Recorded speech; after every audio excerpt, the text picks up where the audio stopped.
La rage de courir. Khalid Skah est un grand coureur de fond.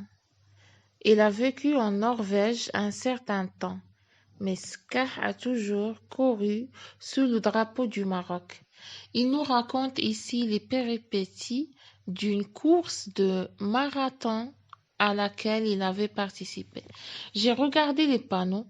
Je venais d'entamer le 32e kilomètre. C'était à ce moment que j'ai décidé de me donner à fond.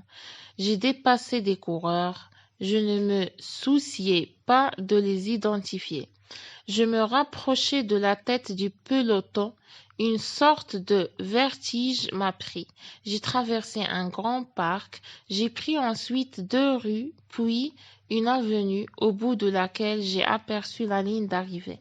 J'ai redoublé d'efforts. J'ai augmenté ma vitesse. J'ai vu des gens crier mon nom et agiter le drapeau de mon pays. C'est à ce moment que j'ai compris que j'avais gagné la course. Ma joie n'avait pas de limite.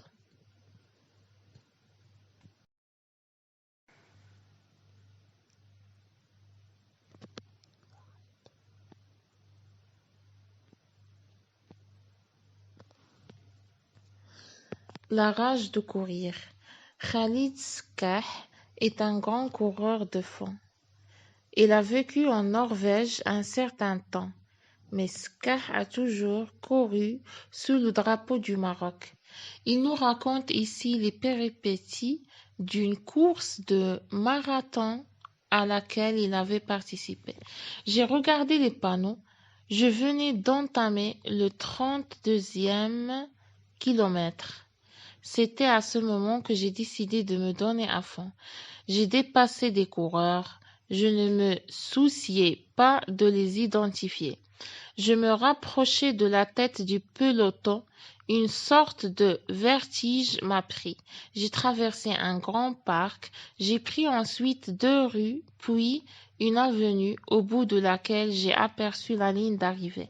J'ai redoublé d'efforts. J'ai augmenté ma vitesse. J'ai vu des gens crier mon nom et agiter le drapeau de mon pays.